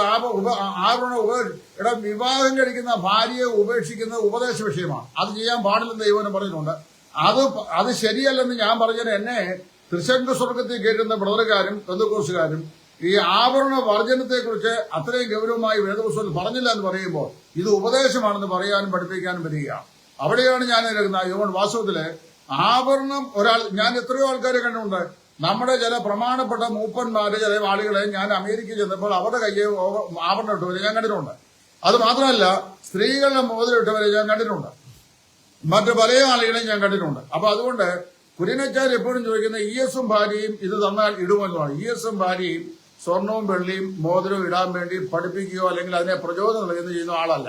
പിന്നെ അച്ഛൻ ഇത് നാഴികയ്ക്ക് 40 വട്ടം ഉപദേശമാണെന്ന് സ്ഥാപിക്കാൻ പറ്റുന്നതാണ് ഞാൻ ഈ മറുപടി പറയുന്നത്. ഇത് ഉപദേശമല്ല. ആഭരണ വർജനം ഇവിടെ ചെയ്ത ആളുകളുടെ പിന്തുണക്കാരായ ആളുകളിൽ പല ആളുകളും ഇവിടെ കാണിക്കുന്ന കോപ്രായങ്ങൾ കണ്ടാൽ മനുഷ്യന്റെ പെട്ടെന്ന് പറയാൻ കഴിയാത്ത കാര്യങ്ങളാവുള്ളത്. മനസ്സിലായോ? അതുകൊണ്ട് ഒരു പക്ഷെങ്കിൽ ബ്രദറൻ പ്രസ്ഥാനത്തിന് ഇതൊരു ഉപദേശമായിരിക്കാം. വേദവസ്തുവിലെ വേർപാടിന് അതൊരു ഉപദേശമല്ല. വേർപാടെന്ന് പറഞ്ഞു കഴിഞ്ഞാൽ 4 മണ്ഡലങ്ങളാണ് നമുക്ക് പാലിക്കേണ്ടത്. ഒന്ന് ലോകം. എന്താണ് ഈ ലോകം എന്ന് പറഞ്ഞു കഴിഞ്ഞാൽ വേർപാടുകാരുടെ സുവിശേഷനായത് ഞാൻ കള്ളുഷാപ്പിൽ പോയാൽ അത് തെറ്റാണ്, ഞാൻ ക്ലബിൽ പോയാൽ അത് തെറ്റാണ്, ഞാൻ മൂക്കിപ്പൊടി വലിച്ചാൽ അത് തെറ്റാണ്, ഞാൻ പെണ്ണു പിടിക്കാൻ പോയാൽ അത് പാപമാണ്, അതുപോലെ ഞാൻ അന്യന്റെ ഭാര്യയെ മോഹിച്ചാൽ അത് പാപമാണ്, ഞാൻ അന്യനോട് ആവശ്യമില്ലാത്ത മെസ്സേജുകൾ അയച്ചാൽ എന്ന് പറഞ്ഞു കഴിഞ്ഞാൽ ലൈംഗിക ചുവയുള്ള മെസ്സേജുകൾ അയച്ചാൽ അത് പാപമാണ്, ഞാൻ ബീഡി വലിച്ചാൽ അത് പാപമാണ്, ഞാൻ സിഗരറ്റ് വലിച്ചാൽ അത് പാപമാണ്, ഞാൻ ബ്രാൻഡി റമ്മ മുതലായ സാധനങ്ങൾ കുടിച്ചാൽ അത് പാപമാണ്, ഞാൻ മോതിരം വിട്ടാൽ അത് പാപമാണെന്ന് പറയാൻ സ്വർഗത്തിലെ ദൈവം തമ്പുരാൻ പോലും വരത്തില്ല. കാരണം അറിയാമോ, ദൈവമാണ് വാസ്തവത്തില് ഈ കാര്യങ്ങൾ തന്നുള്ളത്. വേദപുസ്തകത്തിലെ ദൈവം പറഞ്ഞിട്ടുണ്ട് നമ്മുടെ ശരീരത്തെ വിരൂപമാക്കരുത്, പച്ച കുത്തരുത്, പിന്നെ ഇങ്ങനെയുള്ള ചില കാര്യങ്ങളൊക്കെ പറഞ്ഞിട്ടുണ്ട്. എന്നാൽ അത് വ്യക്തതയോടെ പറയുന്ന കാര്യങ്ങളാണ്. നിങ്ങൾ ആഭരണം അണിയാൻ പാടില്ല എന്ന് നിങ്ങൾ പറഞ്ഞില്ല. തിമോത്തിയോസിന്റെ 1-ാം ലേഖനത്തിൽ പൗലോസ് പറയുന്നത് അതല്ല എന്ന് പറഞ്ഞാൽ പിന്നിയ തലമുടിയെ മുത്ത് വിലയേറിയ വസ്ത്രം ഇതല്ല, അക്ഷയഭൂഷണമായ ഹൃദയത്തിന്റെ ഗൂഢമനുഷ്യനാണ് പ്രധാനപ്പെട്ടതാണ് എന്ന് പറഞ്ഞു കഴിഞ്ഞാൽ the first and foremost important thing is not the external array but the internal quality. എന്താണ് ഇന്റേണൽ ക്വാളിറ്റി? സ്നേഹം, സന്തോഷം, സമാധാനം, ദീർഘക്ഷമ, ദയ, പരോപകാരം, വിശ്വസത, സൗമ്യത, ഇന്ദ്രിയം. മനസ്സിലായോ? ഇങ്ങനെ ഗലാത്യലേഖനം 5-ാം അധ്യായത്തിൽ പറയപ്പെട്ടിരിക്കുന്ന ആത്മാവിന്റെ ഫലങ്ങളാണ് ആന്തരികമായി യോഗ്യതകളായി പറയപ്പെട്ടിരിക്കുന്നത്. സ്നേഹം, സന്തോഷം, സമാധാനം, ഇത് 3 ദൈവത്തോട്.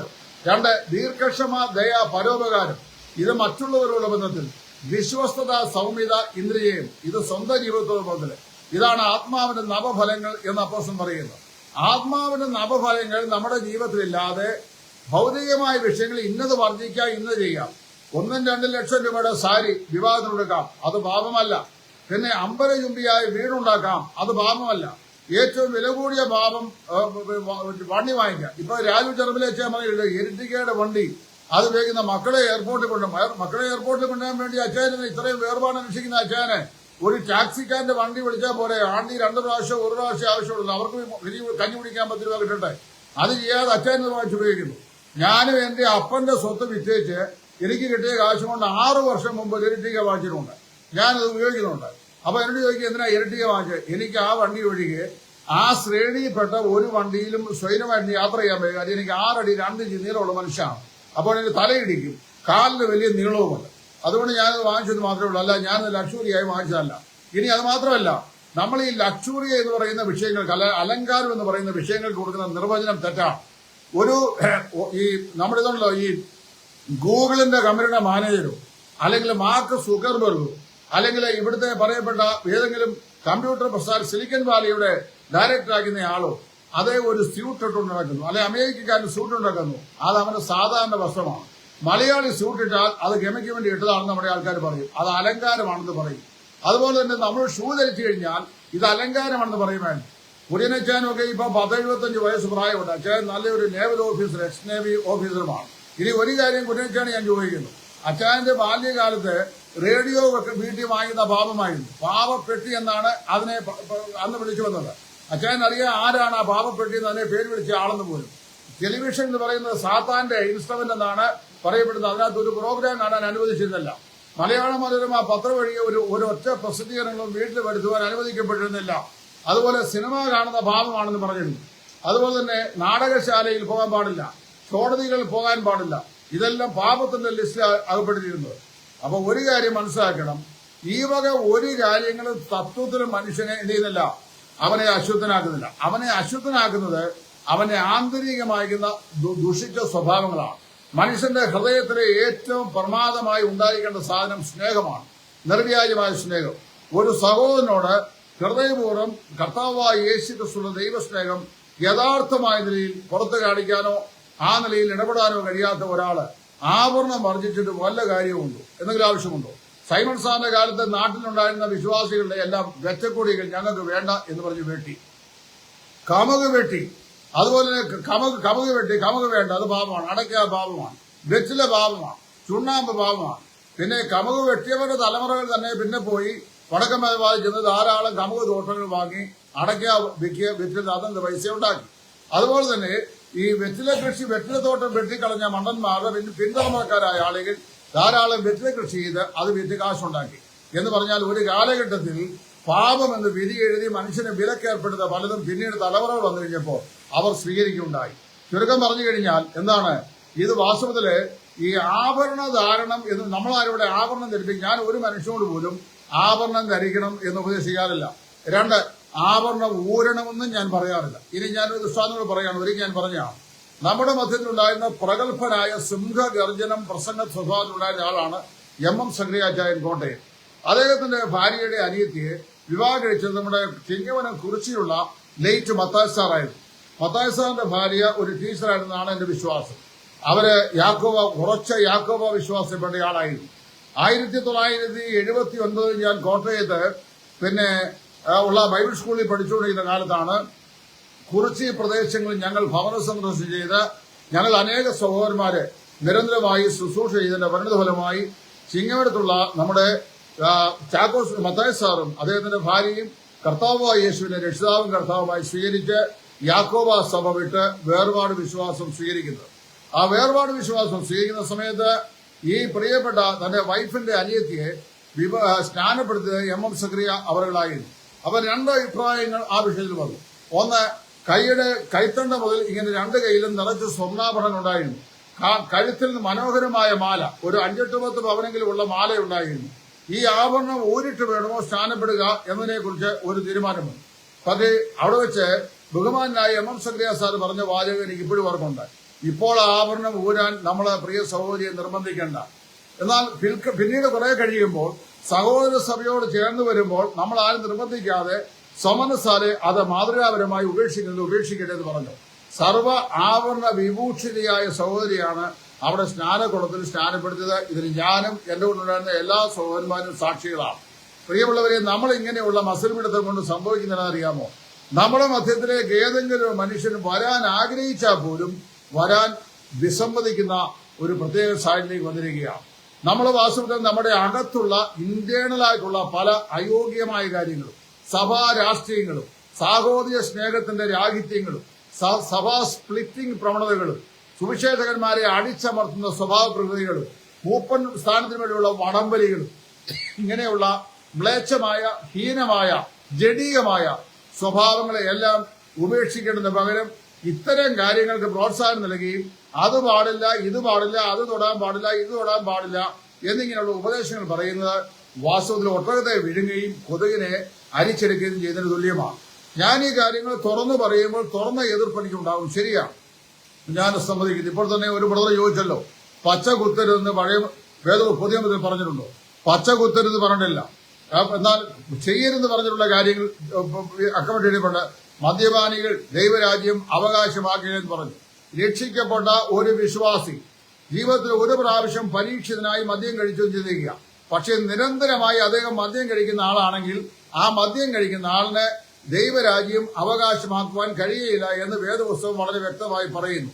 അതുകൊണ്ട് ഞാൻ ചോദിക്കട്ടെ, ഞാൻ വളരെ വ്യക്തമായി പറയുകയാണ്, നമ്മൾ വാസ്തവത്തിൽ ഇങ്ങനെയുള്ള കൊതുകിനെ അരിക്കുന്ന ഉപദേശങ്ങളല്ല നമുക്ക് വേണ്ടത്.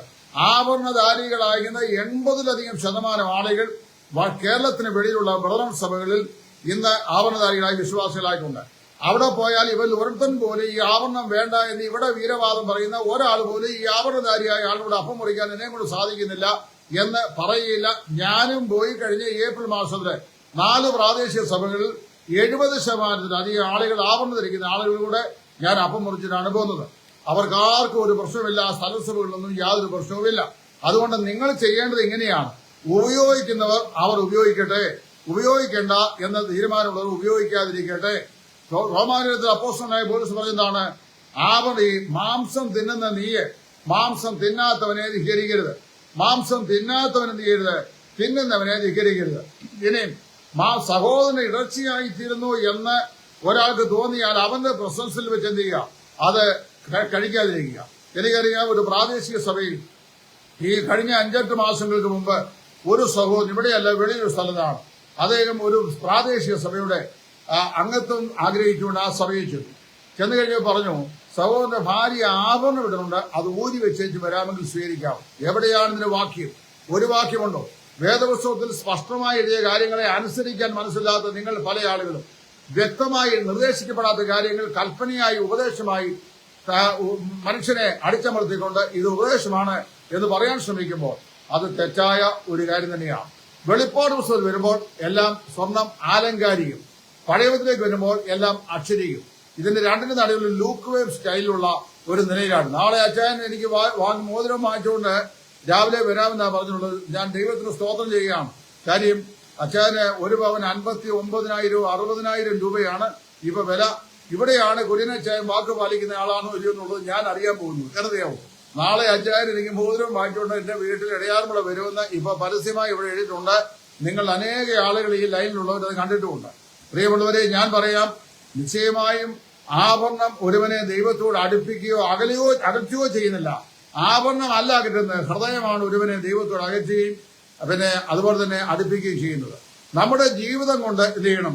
ജീവിതം കൊണ്ട് ദൈവത്തിന് സൗരഭ്യവാസനയായി തീരണം. അല്ലാതെ ഇവിടെ 3,500 രൂപ 4,500 രൂപ മുതൽ 7,000 രൂപ വരെയുള്ള ലൂയിസ് ഫിലിപ്പിന്റെ ഷർട്ട്, വാൻ ഹുസൈന്റെ ഷർട്ട് ഉപയോഗിക്കാം. അതേസമയത്ത് ഇവിടെ 100 രൂപയ്ക്ക് കോട്ടൺ ഷർട്ട് കിട്ടും. ഞാൻ ഇട്ടേക്കുന്ന സാധനം 250 രൂപ വരെ ഉള്ളൂ. അപ്പൊ 250 രൂപയുള്ള കോട്ടൺ ഷർട്ട് കിട്ടും. അത് വേണ്ട. 7,500 രൂപ ലൂയിസ് ഫിലിപ്പ്, അത് ഒരിക്കലും എന്തല്ല ആഡംബരമല്ല, അതൊരിക്കലും ആഡംബരമല്ല. പക്ഷേ ഇവിടെ ഇതിട്ട് ലൂയിസ് ഫിലിപ്പ് ഇട്ടാൽ അത് ആഡംബരമാണ്. സ്വർണം ആഡംബരമാണ്, മോതിരം ആഡംബരമാണ്. ഒന്നുകിൽ എന്ത് ചെയ്യണം? അഖില ലോകത്തുള്ള മുഴുവൻ വേർപാട് സഭകൾക്ക് ഏകീകൃതമായൊരു പാറ്റേൺ ഉണ്ടായിരിക്കണം. അതായത് വേർപാട് സഭകളുടെ ഒരു വിശ്വാസിയും കേരളമാകട്ടെ, കേരളത്തിന് വെളിയിലാകട്ടെ, ലോകത്തിൽ ഒരു സ്ഥലത്തുമാകട്ടെ ആഭരണം ഉപയോഗിക്കാൻ പാടില്ല. അത് ഉപദേശമാണെന്ന് ഇവിടുത്തെ മൂപ്പന്മാരും ജീവികളും കൂടെ ഒന്നിച്ച് തീരുമാനിക്കണം. അല്ലെങ്കിൽ എന്ത് ചെയ്യണം? ഓരോ വ്യക്തിയുടെയും വ്യക്തി സ്വാതന്ത്ര്യത്തിനകത്ത് കൈയിടാതെ ദൈവവചനത്തിന്റെ അടിസ്ഥാനപരമായ ഉപദേശ സത്യങ്ങൾ ഉറച്ചു നിന്നിട്ട് എന്ത് ചെയ്യണം? പ്രാക്ടിക്കലായിട്ടുള്ള കാര്യങ്ങളെ കുറിച്ച് പറയുകയും അതിനെക്കുറിച്ച് പ്രസംഗിക്കുകയും ചെയ്യണം. ആഭരണത്തിന് മുൻതൂക്കം, അതായത് നമ്മുടെ ജീവിതത്തിന്റെ അലങ്കാരത്തില് ആഭരണത്തിന് മുൻതൂക്കം കൊടുക്കരുത് എന്ന് തന്നെയാണ് ഞാൻ പറയുന്നത്. കാരണം ആഭരണത്തിന് മുൻതൂക്കം കൊടുക്കാതിരിക്കുമ്പോൾ സമയം അറിയാൻ 350 രൂപയുടെ HMDയുടെ വാച്ച് മതി. എന്തിനാണ് റാഡോട് വാച്ച് വാങ്ങിച്ചത്? പല്ലിന് കേടായെങ്കിൽ എന്തിനാണ് സ്വർണ്ണ പല്ല് വെച്ചത്? സാധാരണ ഗ്ലാസ് മതിയെങ്കിൽ ഞാൻ വെച്ചേക്കുന്ന പോലെ 1,300 രൂപ വരെയുള്ള സാധാരണ ഗ്ലാസ് മതി. എന്തിനാണ് റെയ്ബാന്റെ ഫ്രെയിമും അതിന്മേൽ 24,000 മുതൽ 40,000 വരെ വിലയുള്ള ഗ്ലാസും വയ്ക്കുന്നത്? അപ്പൊ ഇതെല്ലാം വളരെ വളരെ വ്യക്തമായ ഉത്തരമില്ലാത്ത കാര്യങ്ങൾ. അതെന്നറിയാമോ? ബാങ്കിൽ അക്കൗണ്ട് എടുക്കുന്നത്, ബാങ്കിൽ പണം നിക്ഷേപിക്കുന്നത്, LIC പെൻഷൻ പ്ലാനിൽ പൈസ നിക്ഷേപിക്കുന്നത്, അതുപോലെ തന്നെ ഷെയർ മാർക്കറ്റ് ഷെയർ ഹോൾഡേഴ്സ് എടുക്കുന്നത്, ഇതെല്ലാം പാപമാണെന്നാണ് ഒരു കാലഘട്ടത്തിൽ സൈമൺ സാറും അദ്ദേഹത്തിന്റെ ആളുകളും പഠിപ്പിച്ചത്. അതുപോലെയാണോ ഇവിടുത്തെ വേർപെട്ട സഭകളെല്ലാം ഇന്ന് ചെയ്യുന്നത്? അങ്ങനെയല്ല. പെന്തക്കോസ്തുകാരുടെ ഇടയിലും ആഭരണം പാടില്ല എന്ന് ചിന്തിക്കുന്ന ഒരുപാട് ആൾക്കാരുണ്ട്. നിങ്ങൾ ആഭരണം ധരിക്കേണ്ട. ഇനി ആഭരണം വേണമെന്നിരിക്കുന്ന ആൾക്കാരുണ്ട്. അവർ ആഭരണം ധരിക്കട്ടെ. ആഭരണം ഒരുവനെ ദൈവത്തിലേക്ക് അടുപ്പിക്കുകയോ ആഭരണം ഒരിക്കലും ഒരുവനെ ദൈവത്തിൽ നിന്ന് അകറ്റുകയോ ചെയ്യുന്നില്ല. രണ്ടാമത്തെ വിഷയം, ആഭരണം സ്വർഗീയ പ്രവേശത്തിനും സ്വർഗീയ നിശ്ചയത്തിനും അടിസ്ഥാനമല്ല. മാനസാന്തരപ്പെട്ട് രക്ഷിക്കപ്പെട്ട് ദൈവമക്കളായി തീർന്ന ആളുകളാണ് സ്വർഗരാജ്യത്തിന്റെ അവകാശമായിട്ടുള്ളത്. അവരുടെ വിശുദ്ധിയുടെ മാനദണ്ഡം സ്വർണ്ണമല്ല. അവരുടെ വിശുദ്ധിയുടെ മാനദണ്ഡം ഹൃദയത്തിന്റെ അവസ്ഥയാണ്. ആ ഹൃദയത്തിൽ നിന്നുണ്ടാകുന്ന ആത്മഫലങ്ങൾ ആ ജീവിതത്തിൽ ഉണ്ടാകണം എന്ന് മാത്രമല്ല, ഒരു സത്യവിശ്വാസിയുടെ ജീവിതത്തിന്റെ മുഖമുദ്ര എന്ന് പറയുന്നത് അവന്റെ പ്രായോഗിക വിശുദ്ധിയാണ്. രഹസ്യ ജീവിതവും പരസ്യ ജീവിതവും വിശുദ്ധമായിരിക്കണം. വിശുദ്ധ വേദപുസ്തകം കയ്യിലെടുത്തുകൊണ്ട് പറയണം, ഞാൻ രക്ഷിക്കപ്പെട്ട ശേഷം ഇന്ന് വരെ മദ്യശാലയിൽ കയറിയിട്ടില്ല, ഞാൻ രക്ഷിക്കപ്പെട്ട ശേഷം ഇന്ന് വരെ മദ്യം കുടിച്ചിട്ടില്ല, ഇന്ന് വരെ ഞാൻ ബീഡി വലിച്ചിട്ടില്ല, ഇന്ന് വരെ ഞാൻ സിഗരറ്റ് വലിച്ചിട്ടില്ല, ഇന്ന് വരെ ഞാൻ പെണ്ണ് പിടിച്ചിട്ടില്ല, ഇന്ന് വരെ ഞാൻ അയോഗ്യമായ അങ്ങനെയുള്ള ജീവിതശൈലികൾ ചെയ്തിട്ടില്ല എന്ന് പറയാൻ ചങ്കൂറ്റത്തോട് സാധിക്കുമെങ്കിൽ അതിനെയാണ് വിശുദ്ധ ജീവിതം എന്ന് പറയുന്നത്. അല്ലാതെ ഈ പറയപ്പെടുന്ന നിസ്സാരമായ കാര്യങ്ങൾ, ഏതാ ഈ 10 രൂപയുടെ ബോൾ പെന്ന്, 10 രൂപയുടെ അല്ല 2 രൂപയ്ക്ക് 10 രൂപയ്ക്ക് 4 ബോൾ പെന്ന് കിട്ടുന്ന പേനയാണ് ഞാൻ എഴുതാൻ ഉപയോഗിക്കുന്നത്. അവിടെ 6000-ന്റെ 8000-ന്റെ ബോൾ പെന്ന് ഉപയോഗിക്കേണ്ട ആവശ്യമുണ്ടോ? അപ്പൊ ചുരുക്കം പറഞ്ഞു കഴിഞ്ഞാൽ ഇതിപ്പോ എന്നാന്ന് ചോദിച്ചു കഴിഞ്ഞാൽ ഇരുട്ടുകൊണ്ട് ഓട്ടം അടയ്ക്കുന്ന പോലെ ചില ആളുകളൊക്കെ പേടിപ്പിച്ച് പറയാ ഇങ്ങനെയാണ് അങ്ങനെയാണ്. ഇപ്പൊ സ്വർഗത്തിലെ മണവാട്ടിക്ക് ഈ ഏച്ചുകെട്ടെല്ലാം കാണും. സ്വർഗത്തിലെ മണവാട്ടിക്കകത്ത് ഈ പറയപ്പെട്ട 4, 3, 7 ബ്രദറുകാരും പിന്നെ പെന്തക്കോസുകാരും മാത്രമല്ല, അത് രാജുതിരുമല അച്ചായം മനസ്സിലാക്കുക. ലോകത്തിലുള്ള എല്ലാ സഭാവിഭാഗങ്ങളിലും കർത്താവായ യേശുവിനെ രക്ഷിതാവും കർത്താവുമായി സ്വീകരിച്ചവരും കർത്താവിന്റെ സഭയുടെ അംഗങ്ങളായി തീർന്നവരുമായിട്ടുള്ള സകല വിശുദ്ധന്മാരും ഉണ്ടായിരിക്കും. നമ്മളെക്കാൾ കൂടുതൽ ആളുകൾ സമുദായ സഭകളിൽ രക്ഷിക്കപ്പെട്ട ആളുകളുണ്ട്. നമ്മളെക്കാൾ മാന്യമായി ജീവിക്കുന്ന, സാക്ഷ്യത്തോട് ജീവിക്കുന്ന ആയിരക്കണക്കിന് ആളുകളെ എനിക്ക് വ്യക്തിപരമായിട്ട് അറിയാം. അതുകൊണ്ട് യേശുക്രിസ്തുവിന്റെ മണവാട്ടിയെ സംബന്ധിച്ച് അച്ചാനും ഞാനും അല്ല തീരുമാനിക്കുന്നത്. അവിടെ യേശുക്രിസ്തുവിന്റെ മണവാട്ടിക്ക് എന്ത് യോഗ്യതയാണ് വേണ്ടത്, എന്ത് അലങ്കാരമാണ് വേണ്ടത് എന്ന് വളരെ വ്യക്തമായി വേദപുസ്തകത്തിൽ പറഞ്ഞിട്ടുണ്ട്. എന്താ പറയുന്നത്? ഇവിടെ കയറി വരിക, ഞാൻ കുഞ്ഞാടിന്റെ കാന്തയായ മണവാട്ടിയെ നിനക്ക് കാണിച്ചു തരാമെന്ന് യോഹന്നാൻ അപ്പോസ്തലനോട് ദൈവാത്മാവ് പറഞ്ഞു. അവ എന്നെ ഉയരത്തേക്ക് കൊണ്ടുപോയി. അപ്പോൾ ഞാൻ എന്ത് ചെയ്തു? പിന്നെ യെരുശലേം എന്ന വിശുദ്ധ നഗരം ഭർത്താവിനായി അലങ്കരിച്ചിരിക്കുന്ന മണവാട്ടിയെ പോലെ സ്വർഗത്തിറങ്ങി വരുന്നത് ഞാൻ കണ്ടു. അപ്പൊ ഭർത്താവിനായി മണവാട്ടിയെ അലങ്കരിച്ചിരുന്നു എന്ന് തന്നെയാണ് വേദോസം പറയുന്നത്. ഇനി അച്ചായന് സമയമുണ്ടെങ്കിൽ എന്ത് ചെയ്യുക? അവിടുന്ന് യെശയ്യാ പ്രവാചകന്റെ പുസ്തകം വായിക്കുക. മണവാളൻ തലപ്പാവ് കൊണ്ട് തന്നെത്താൻ അലങ്കരിക്കുന്ന പോലെയും മണവാട്ടി ആഭരണങ്ങളാൽ തന്നെത്താൻ അലങ്കൃതയാക്കുന്നത് പോലെയും ആ നാൾ യഹോവ നിനക്കൊരു അലങ്കാര വിഷയം ആയിരിക്കും. ഇവിടെയൊന്നും വേദപുസ്തകത്തിനകത്ത് ഇതൊന്നും ഉപയോഗിക്കരുത് എന്നും പറഞ്ഞില്ല. ഇതൊക്കെ നമ്മൾ ഉണ്ടാക്കി വെച്ച് അടിച്ചേൽപ്പിച്ച വിഷയമാണ്. പ്രത്യക്ഷമായി വേദപുസ്തകത്തിൽ ഇത് പാടില്ല എന്ന് പറയുന്ന ഒഴികെ ബാക്കി ഒരു കാര്യങ്ങളും ഒരു വ്യക്തിയെ മലിനമാക്കുന്നില്ല. അല്ലാത്ത കാര്യങ്ങൾ വ്യക്തമായി പറഞ്ഞിട്ടുണ്ട്. പിന്നെ ഈ വെറിക്കൂത്ത്, മദ്യപാനം, ഇങ്ങനെയുള്ള ഒരുപാട് കാര്യങ്ങൾ. വീട്ടിൽ ടി വി പാടില്ല എന്ന് പറഞ്ഞവരുടെ വീട്ടിൽ ഇന്ന് 65 ഇഞ്ചിന്റെ ടി വിയാ പല സ്ഥലങ്ങളിൽ സിനിമാ കോട്ട പോലുള്ള ടി വിയാ വാങ്ങിച്ചു വെച്ചേക്കുന്നത്. എന്നാൽ എന്നോട് ചോദിച്ചാൽ ഞാൻ പറയാം, എന്റെ വീട്ടില് കഴിഞ്ഞ 38 വർഷക്കാലം ടെലിവിഷൻ ഇല്ലായിരുന്നു. കഴിഞ്ഞ കോവിഡ് കാലഘട്ടത്താണ് ഞാൻ ടി വി വാങ്ങിയത്. അറിയാം, അതുവരെ എനിക്ക് ടി വി ഉണ്ടായിരുന്നില്ല. അപ്പൊ ഞാൻ പറഞ്ഞതെന്നറിയാമോ, നമ്മൾ വാസ്തവത്തില് ഇങ്ങനെയുള്ള നിസ്സാരമായ കാര്യങ്ങൾ ഊന്നിപ്പിടിച്ചുകൊണ്ട് അവർ തങ്ങൾ തന്നെ സ്വർഗരാജ്യത്തിലേക്ക് പ്രവേശിക്കുന്നതുമില്ല, മറ്റുള്ളവർ പ്രവേശിക്കാൻ അവർ അനുവദിക്കുന്നതുമില്ല എന്ന് പരീക്ഷന്മാരെ കുറിച്ച് നമ്മുടെ കർത്താവ് പറഞ്ഞു. ഏതെങ്കിലും ഒരു പ്രസ്ഥാനത്തിന് വേണ്ടി ഉപദേശം പറയുന്ന ആൾക്കാരായിട്ടാണ് നമ്മൾ ഇരിക്കേണ്ടത്. നമ്മൾ ഉപദേശം പറയേണ്ടത് കർത്താവായ യേശു ക്രിസ്തുവിന് വേണ്ടിയും ദൈവത്തിന്റെ പരിശുദ്ധാത്മാവിന് വേണ്ടിയും മാറ്റമില്ലാത്ത തിരുവെഴുത്തുകൾക്കും വേണ്ടിയാണ്. ദൈവത്തിന്റെ വചനം സ്പഷ്ടമായി പറയുന്നതിനൊക്കെ ഞാൻ അംഗീകരിക്കുന്നു. അപ്പൊ ഈയസും ഭാര്യയും ധരിക്കുമോ എന്നുള്ള ചോദിക്കുന്നതല്ല. വേദപുസ്തകത്തിൽ വ്യക്തമായ ഉപദേശമുണ്ടോ? എവിടെയാണ് ഉപദേശം? കർത്താവായ യേശു ഇതിനെക്കുറിച്ച് പോലും പറഞ്ഞിട്ടുണ്ടോ? അപ്പോ ഈ തിമോത്തിയോസ് ലേഖനത്തിൽ പൗലോസ് അപ്പോസ്തലൻ പറഞ്ഞിരിക്കുന്ന ഈ വാക്യം ഉയർത്തിക്കൊണ്ട് വരുന്ന അല്ലാതെ വേറെ എവിടെയും ഇതേക്കുറിച്ച് വ്യക്തമായ ധാരണകൾ നൽകിയിട്ടുണ്ടോ? എന്താണ് ഇത്? സഭാചരിത്രത്തിലൂടെ ഇവിടെ ഞാൻ ഈ കഴിഞ്ഞ കുറച്ചു നാളുകൾക്ക് മുമ്പ് കർത്താവിന്റെ ദാസൻ ജെ.സി. ദേവുമായി ഞാൻ ഈ പുരാതന കാലത്ത് നമ്മുടെ വേർപാട് പ്രസ്ഥാനത്തിന്റെ ആദ്യകാല ചരിത്രത്തെ സംബന്ധിച്ച് ചില കാര്യങ്ങൾ അറിയാൻ വേണ്ടി അദ്ദേഹത്തിന്റെ അടുക്കൽ പോയി സംസാരിക്കും. അദ്ദേഹം എന്നോട് പറഞ്ഞൊരു വിഷയം അറിയാമോ? സാക്ഷാൽ നോയൽ സായിപ്പ് കുമ്മനാട് താമസിക്കുമ്പോൾ ആ കാലഘട്ടങ്ങളിൽ യാക്കോബായിൽ നിന്നും മാർത്തോമായിൽ നിന്നും രക്ഷിക്കപ്പെട്ട് വേർപാട് വിശ്വാസം സ്വീകരിച്ച് മുമ്പോട്ട് വന്ന ചില സ്ത്രീ പുരുഷന്മാരെ അവര് ആഭരണത്തോടുകൂടി സായിപ്പ് സ്നാനപ്പെടുത്തിയിട്ടുണ്ട്. രണ്ടാമത്തെ വിഷയം, ഈ ആഭരണം മിന്ന് കെട്ടി സായിപ്പ് വിവാഹം നടത്തിയിട്ടുണ്ട്. വേർപാടുകാരുടെ ആദ്യകാലത്തെ കാര്യങ്ങളെ കുറിച്ച് ഞാൻ പറഞ്ഞു. അതുകൊണ്ട് മിന്ന് കെട്ടണമെന്ന് ഞാൻ പറഞ്ഞില്ല. ഇവിടെ ഞാൻ പറയാം, ആഭരണം ധരിക്കുന്നത് പാപമാണെങ്കിൽ കുര്യനച്ചായനും രാജു ചെറുമലച്ചായനും കേരളത്തിന് വെളിയിൽ തമിഴ്നാട്, കർണാടക, ആന്ധ്ര, ബംഗാൾ, ബീഹാർ, ഒറീസ, ജാർഖണ്ഡ് മുതലായ സ്റ്റേറ്റുകളിൽ 80% വിശ്വാസികൾ ആഭരണ വിഭൂഷകരാണ്. അവരുമായി നിങ്ങൾക്ക് ആരാധിക്കാൻ പറ്റുമോ? അച്ചായന് പോയി ഈ സഭയിൽ ഏതെങ്കിലും സഭയിൽ ആഭരണം ഭാവമാണ് എന്ന് പ്രസംഗിക്കാൻ ധൈര്യമുണ്ടോ എന്നാണ് ചോദിക്കുന്നത്. ഇവിടുത്തെ വമ്പന്മാര് പോയിട്ട് മിണ്ടാതെ അവിടെ വായടച്ചിരുന്ന് വചന സൂക്ഷ്യം ചെയ്തു പോന്നിട്ടുള്ളതേ ഉള്ളൂ. അതുകൊണ്ട് ദൈവത്തെ ഓർത്ത് ഏതെങ്കിലും വിശ്വാസികൾ രക്ഷിക്കപ്പെട്ട് നമ്മുടെ സഭാ കൂട്ടായ്മയ്ക്ക് വരാൻ ആഗ്രഹിക്കുന്നെങ്കിൽ ഈ പറയപ്പെട്ട മാമൂലുകൾ വെച്ച് അവരെ നിയന്ത്രിച്ച് അവർക്ക് കർത്താവിന്റെ സന്നിധിയിലുള്ള പ്രവേശനം തടയരുതെന്ന് വിനീതമായി അപേക്ഷിച്ചുകൊണ്ട് എന്നെ വിപരീത ഉപദേശകനായി പ്രഖ്യാപിക്കരുത് എന്ന് അപേക്ഷിച്ചുകൊണ്ട്, അഥവാ അങ്ങനെ പ്രഖ്യാപിച്ചാലും എനിക്ക് യാതൊരു പ്രയാസവുമില്ല. കാരണം ഈ കഴിഞ്ഞ കാലം മുഴുവൻ എനിക്ക് നൽകാതിരുന്ന സ്റ്റേജുകൾ ഇനി തരത്തിലെന്നല്ലേ ഉള്ളൂ. ശകലം പോലും ഭാരമില്ല. ഏതായാലും കുര്യനച്ചായൻ ഇന്ന് പ്രോമിസ് ചെയ്തതുപോലെ നാളെ രാവിലെ 10 മണിക്കകം മോതിരവുമായി എന്റെ വീട്ടിൽ വരുമോ ഇല്ലയോ എന്നുള്ള വിഷയം ഞാൻ കാത്തിരിക്കുന്നു. ദൈവം നിങ്ങളെ ഏവരെയും സഹായിക്കട്ടെ. ക്രിസ്തുവിൽ നിങ്ങളുടെ കൂട്ടു സഹോദരൻ സുവിശേഷകൻ ടൈറ്റസ് ഫ്രം ഇടയാറുണ്ട്.